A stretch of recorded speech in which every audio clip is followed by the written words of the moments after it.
বাবা সরো, নাইশো আছে কিন্তু এই যে একটা নাইশোর টোক।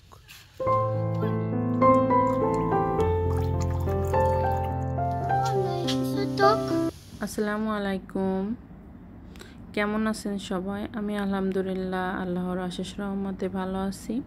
সকাল সকালে ব্লগটা শুরু করলাম। বেডটাকে আগে গুছিয়ে নিচ্ছি। অনেক দিন ওই বেডশিটটা বিছানো ছিল, তাই এই বেডশিটটা পেতে নিলাম। তারপর চলে আসলাম ছাদে। আর দেখেন আকাশটা কত সুন্দর লাগছে। শরতের আকাশ কিন্তু সব থেকে বেশি সুন্দর হয় দেখতে। দেখেন আকাশে একদম নীল আর থোকা থোকা মেঘ ভেসে যাচ্ছে। আর আমাদের ছাদের পরে কিন্তু দুইটা পেয়ারা গাছই হাতে পাওয়া যায়। আর আল্লাহ দিলে মাশাল্লাহ দুইটাতে পেয়ারা হয়েছে। এটা ছোট গাছ আর এটা বড় গাছ। আর অনেক পেয়ারা হয়েছে আল্লাহ দিলে মাশাল্লাহ। আর দেখেন পেয়ারাগুলো পেকে পেকে গেছে। এখন পেয়ারাই নিতে আসলাম ছাদে। আর দেখেন পাখিতে খেয়ে সব পেয়ারা নিচে ফেলে দিচ্ছে।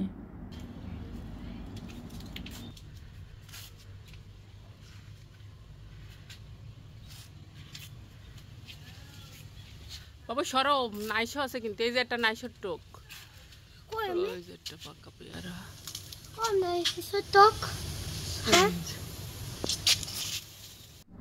যে পেয়ারাগুলো পেকে গেছে ওইগুলোই পেড়ে নিলাম।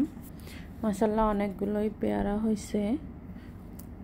আর আমাদের গাছের পেয়ারা কিন্তু খেতে অনেক মিষ্টি, আর বিচিগুলো ছোট ছোট, এই জন্যে অনেক ভালো লাগে খেতে। বিকালের দিকে কালকে যে ওষুধটা আনছিলাম ওইটাই এখন দিয়ে দেব। আর এর সঙ্গে মেজারমেন্ট কাপও দিয়ে দিছে ওষুধের পরিমাণ বুঝে দেওয়ার জন্য। আর আমার অ্যাকোরিয়ামের যে সাইজ সেই অনুযায়ী 1 কাপ পরিমাণের ওষুধ দিলেই হয়ে যাবে। আমার মাছগুলো কেন যে এত অসুস্থ হয়ে যাচ্ছে বুঝতেছি না। আমার মনটা অনেক খারাপ থাকে। আর দেখবেন কোনো পোষা জিনিস যদি একটু অসুস্থ হয় সবারই কিন্তু মন খারাপ লাগে, আমারও এর ব্যতিক্রম না।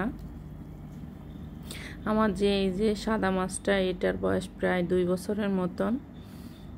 আর সবগুলো মোটামুটি 1 বছর 6 মাস এরকম বয়স, কিন্তু এটাই সব থেকে আমার অ্যাকোরিয়ামের পুরানো মাছ, এই সাদা বড় মাছটা।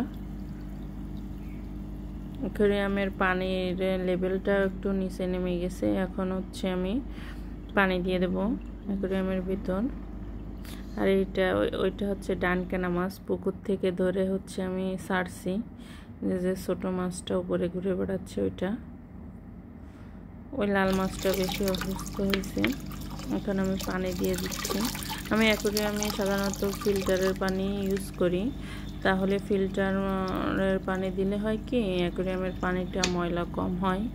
আর মাছগুলোর জন্য অনেক ভালো আয়রনওয়ালা পানি না দেওয়ার থেকে, কলের পানি সরাসরি না দেওয়ার থেকে। এখানে আমি 2 লিটারের মতন পানি দিয়ে দিলাম অ্যাকোরিয়ামে।